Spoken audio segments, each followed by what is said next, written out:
Akhirnya lu kubedum nih, bisa kunto ada. Kutaa mataan keessa seenanii. Uummanni adii kun bikka bishaan irraa bahu kun hoteela 5 star irra ijaaran.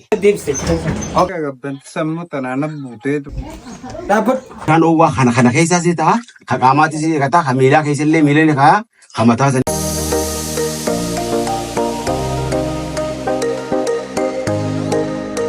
Hayyee guys, jirtu guyyaa haaraa viidiyoo haaraa wal deebinee jirra. Har'a magaalaa Dirree Dhawaarraa kaanee gara magaalaa Erergootaa yookaan naannoo Erergootaa jedhamtutti deemaa jirra. Guyyaa har'aa viidiyoo kana ispoonsaraa kan godhe obboleessa kiyya Abdalle Ibrahimi. Innis nu faana jira. Haga xumuraatti viidiyoo kana daawwachuudhaan nu faana tura. Erergootaa deemnee wantoota Erergootaatti argaman keessattuu bishaan oowwaa bakka jedhamtu kan isin daawwachiifnu ta'a. Nu faana tura.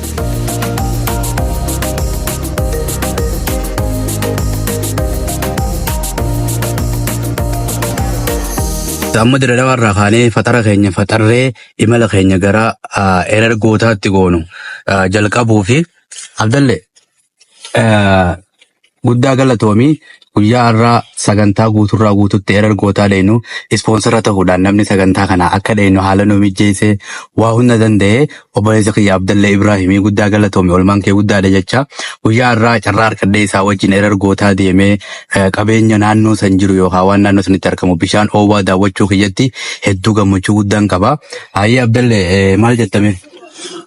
Galatoomii Erergootaa kun bikka gartees namni alaa gisee gartee yookaan miilli dhukkubuu yookaan qaamni yookaan miidhaa duydaa waan addaa qabu hedduu achitti nama ergani.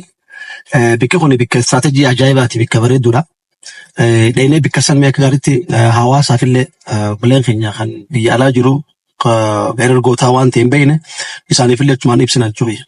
Yaa akkasii hedduu gaariidha.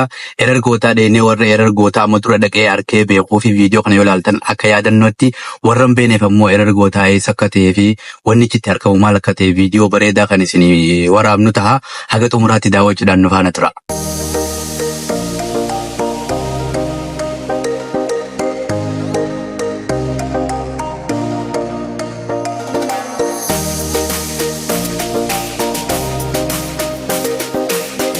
Amma bakki itti argamu laga Erer jira.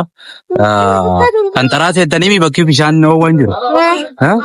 Atee maqaan kee? Hammadu atoo? Atoo? Hayi. Hammaduudha.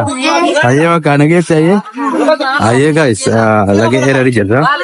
Amma kan taraasa bakka jedhamtu yookaan bishaan oowwaa Erer ittiin beekamtu. San dhaquudhaa fi hanga xumuraatti nu faana tura. Amma bakki itti argamnu bishaan oowwaa Erer dhufnee jirra. Mee nu faana tura. Daawwattoota keenya bakki amma itti argamnu Erergootaati mi? Bishaan oowwaan bishaan kana jechuudha. Amma kun gatti dhiqatanii? Maayaatti hayyee. Waan argee ba'aanaa goroo kutuu karrabillee irraan dhufe. Haa ta'u. Anis argee ba'aanaa buusa. Hayyee duba isin dhukkubee dhuftamu akkanumatti itti fataa jechuudha. Akhirnya lu kubedum nih, bisa kunto ada. Hayyee. Yoom dhuftan? Halee dhuftanii? Halee dhufne. Duba jijjiirama agartanii eega bishaan kana seentan? Agarree. Yeroo guddaa agarsiisanii jira amma. Kun kaanguma miillaati? Kaanguma jilbaati. Bakki itti argamnu Ereri naannoo bishaan oowwaa jedhamtu sanii bishaan kun amma kan miillaati jettanii? Miilaati seen. Oowwaadha kaa?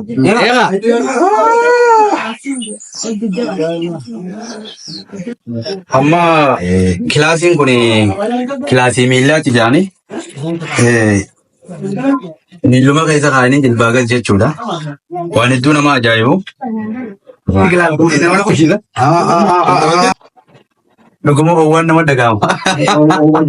Mila Idris.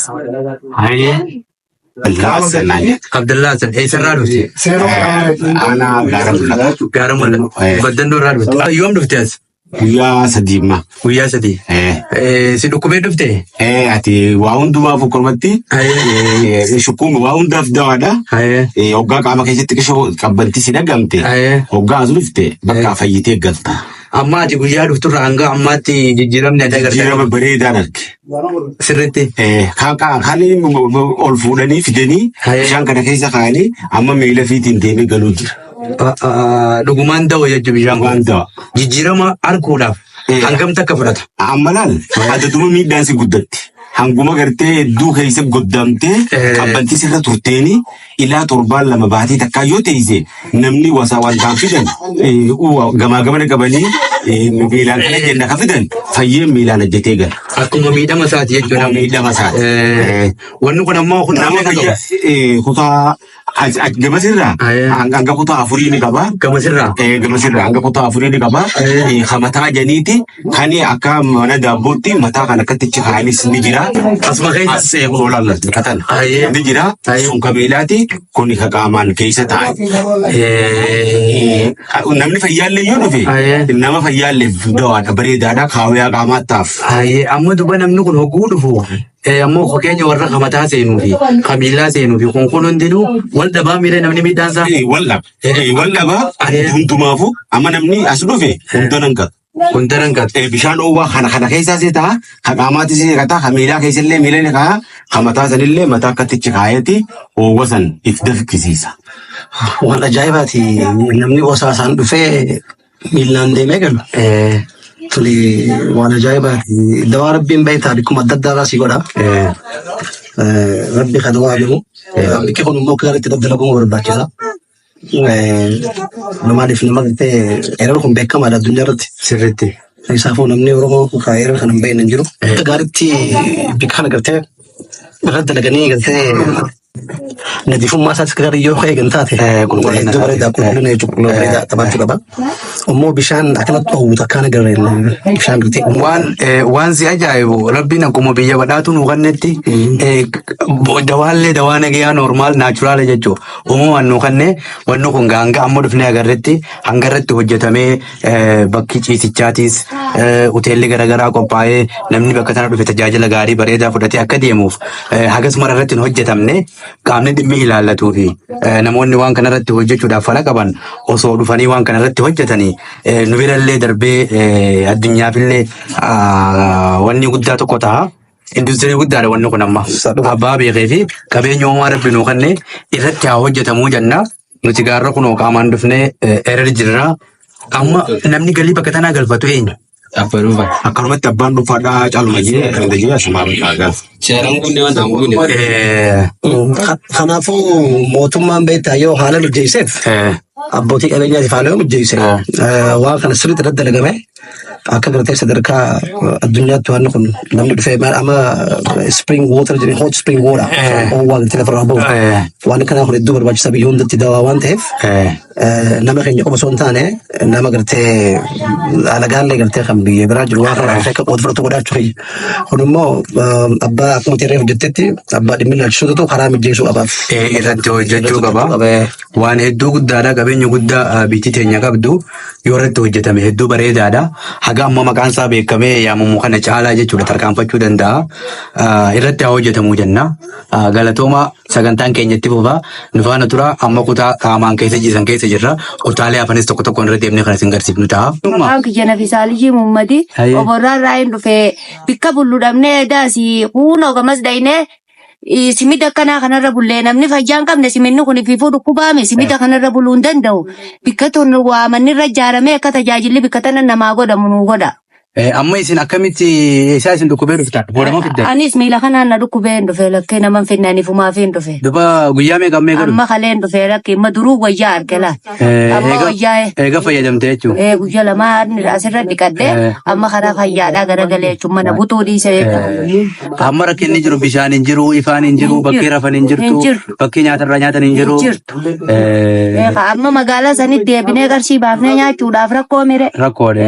Bikka tanaafuu rakkinni kun hundi kan nurraa furamu nuu godha. Abshirni goona qaama dhimmi ilaallatuttis ni himna akkasii ayyeesinis kadawaa isin haa godha. Kutaan amma itti argamnu kun kutaa mataan seenan ni jedhani. Ayyaana seenuu qalaa. Harka nama joogsani waa laxila seenuu. Imisa minir. Imisa minir. Soddon minir. Gaafuma akkanatti mataan achi deebitu hedduu sitti dhaga'ama oowwini. Sidhaa kana seenaniiti daqiiqaa 30 jechuudha mataa keessatti kaa'anii keessa turanii oowwifatan jedhanii dhugaa kutaan kun ammoo kutaa sadaffaati jechuudha kutaalee biraa kaafees isin daawwachiifna. Maqaan kiyya Mahammad Aliyyi Haruun. Eessarraa dhufe? Bakkee irraa dhufe godina Harargee ba'aa aanaa jaarsoo irraa dhufe. Aanaa jaarsoo yoom dhufte hoo? Dhugaan dhufe guyyaa sitii irratti. Maaliif dhufe? Miila fuudhuu nuti. Miila kan. Duba bishaan seente. Bishaan seenee guyyaa sitii irratti. Jijjiirama agartee. Jijjiirama arkeetii jira. Jijjiirama guddaa. Fayyadee jechuudha. Xiqqeeshoo wayyaa amma xiqqeeshoo keessatti ta'an mukkee. Duraan akkamiin miidhama? Duraan miiruma kanaan na jira. Waan ajiimu amna fagoo deemuu hin danda'u. Bishaan seenaan jijjiiramni ni jira jechuudha. Jijjiiramni ni jira. Hordoftoota keenya kutaan kun amma kutaa akka shaawaraatitti tolfamedha. Isin daawwachiisnaan baana ta'a.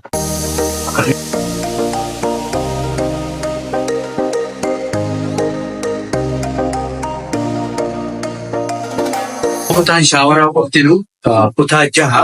Kutaa jahaan keessaa kutaan lama qofti akka akka hojjetu yookaan akka tajaajila kannaa jiru himame kutaa jaha keessaa lama qofa kannaa afran dhufan immoo tajaajila kannaan jiran maaliif qulqullina dhabuudhaan yoo.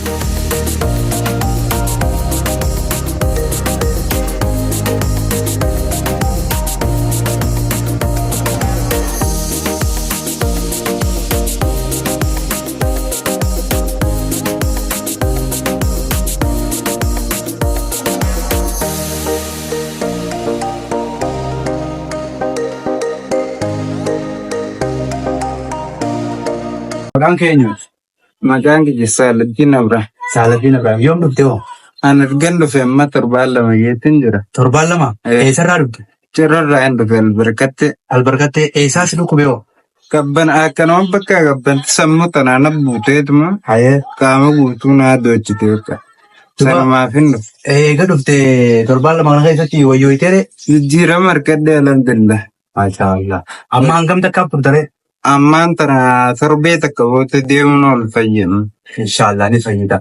Ammoo guyyaa dhuftuu fi har'a garaagarummaa jira jechuudha. Garaagarummaa sirriitti hin arge gundufi miila kanaan akkatti hin dhufee miilli lafa naa dhiqoo lafarraa. Amma fayyeetiin jira lama. Amma kun hojii jettee jechuudha. Amma eebbina jedhaa kan argin deemaa. Akka amma dhiisi inshaallah yoo rabbi torbee takka boote. Inshaallah ni fayyada. Ganamuuti fayyadamtee jechuudha. Guyyaatti oggolama seen? Guyyaatti oggolama sadii seen. Oggolama sadii seen? Maashaallah. Duba 7 achitti kana keessatti akkami tajaajilli akkasitti argachuu danda'u? Tajaajilli dhiisan tajaajila kadhaanii nagarre. Inni kaan bareeduma. Kanuma fayyaa kana jechuudha. Kabajaa baappistoodha bareedana. Maashaallah. Baay'ee jajjabaa duraatti adawaa fi haa godhu. Nagee qabdaniimi? Fayyaadhaami? Eenyu siin jaallatu? Ani Fuad Yusuf Rashid naan jaa. Fuad Yusuf. Haa ta'u? Abdullahi. Haa ta'u? Abba. Yusuf. Eessarraa dhuftan? Baabilirraa dhuftan? Hangam takka eega dhuftan ammoo? Hayyee. Isaan dhukkubaan abbaa? Akka dhaamichaa. Eega dhufe seenee du'a bishaan kana? Abba akkamii wayyaan si dagaamtee eega seente?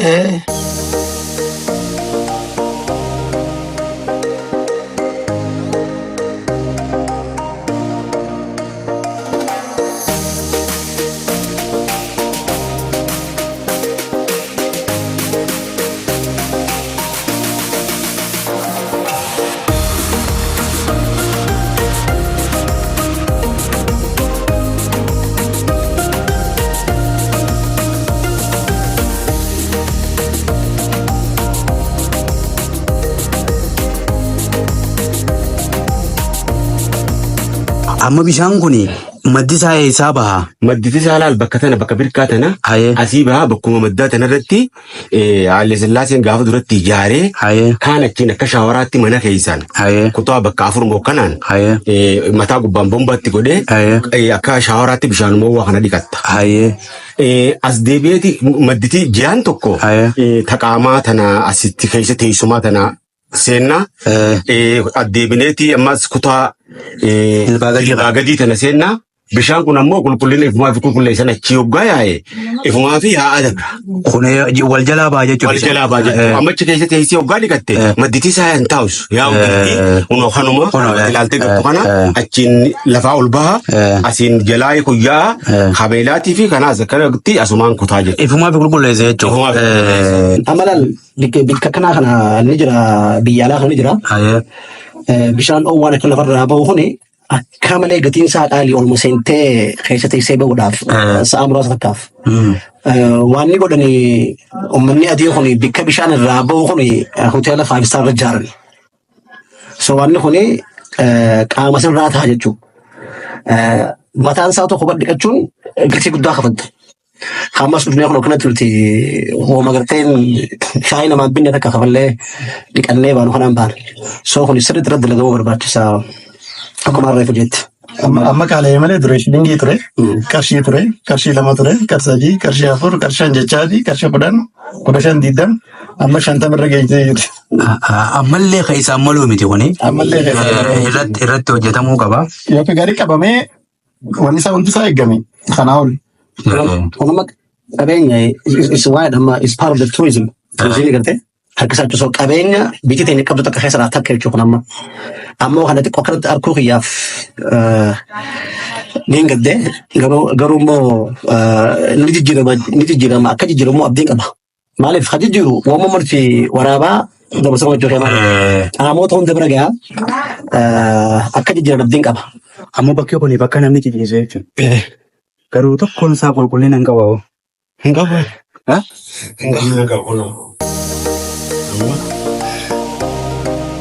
Hayyee hordoftoota keenya amma bakki namatti argamu kuni naannuma bishaanii sanii kan argamu mana Haayila Sillaasee ture mangistii biyya kanaa akka ture jechuudha. Mana Haayila Sillaasee ture amma gaas keessatti manneen kun hundi qulqullinaas hin qabanii sadarkaa isaanii eeggannee hawaasni hedduun ammoo asifitee tajaajila kana bishaan kana fayyadamee harabbi dawaa godheef haffayyaa irraa deemudha. Namoonni gaagaafaa dhufanii tajaajila fudhatan irrini tajaajilaa hedduu jira. Kanarraa ilaalchisee namoota as keessa jiran keessaa nama akka carraa ta'e arganne.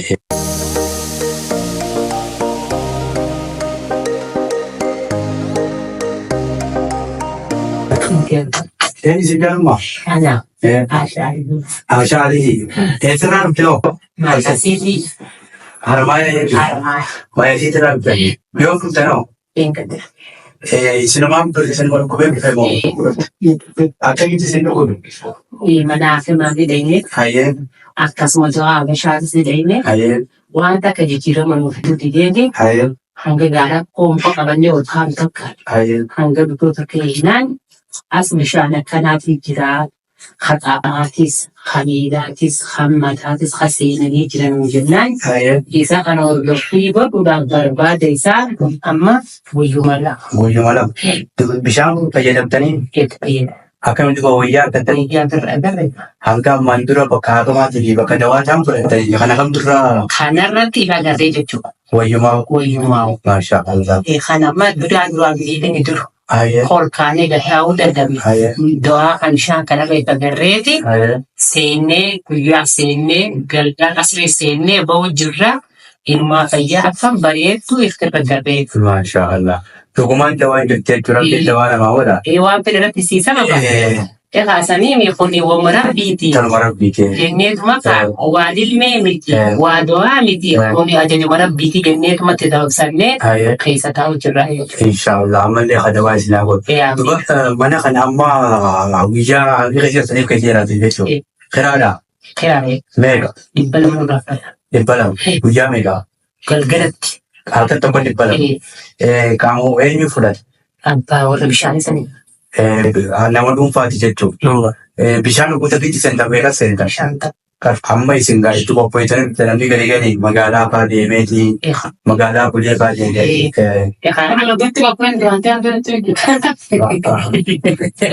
Akkanumaanuu meeshaa fudhatanii jirtanii. Akkanumaanuu fayyaa teenya akkanumaanuu faageetunis jireenya lubbuu tana oolchina jechuudha. Yoo kana jennee sin malee hin jiraatu jechuudhaan akkuma jedhu dardaas waliin sassaabannee uumarraa dhaqqabannuu sudhannee kaanee biraa jechuudha. Amma silaa bakki kun akka rabbiin qabeenya kana qabeenya uumaa kanaa si kaa'ee nu dhufeetti fayyuu kanaan silaa hoteela fa'aa ijaaranii mana bishaaniitis bakka bareedaa godhanii. Isumaa xaraganii haranii hiranii shidanii waan hunda qulqulleessanii akka bareedaa godhanii namni deemaan jirtee adeemaa keessa gattaa'udha. Keessa deddeemtee olii gadi lubbuun si gammaddii jechuudha. Akkasii inshaallah irratti hojjannaa qaama dhimma kana ilaallatu biraanis ni keenya ammoo dhufnee agartee manneenis manneenuma jiru kanaaf yookaan biraatis dabalatee yoo sirriitti irratti investi godhanii bareechanii tolchan alirraa illee namni biraa akka dhufee itti fayyuu boona akkasii uumaa kana waan isin yaa godhu galatooma.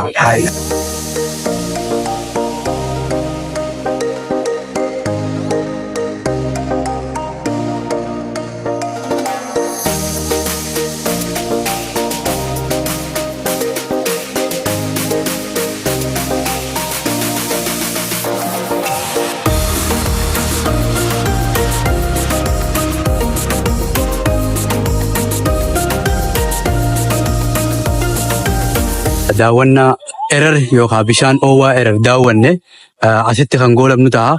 Guutuu sagantaa kanaa ispoonsara ta'uudhaan namni ispoonsara sagantaa kana nuu ta'ee akka bakka kana dhufnu haala nuu mijjeessee nu waliin dhufe obboleessa kiyya Abdallee Ibrahim guddaa galatoomee jechuun hin barbaada. Namoonni bakka adda addaa daawwachuu barbaadan ispoonsaraas taatanii nu daawwachiisuu dandeessanii galatooma.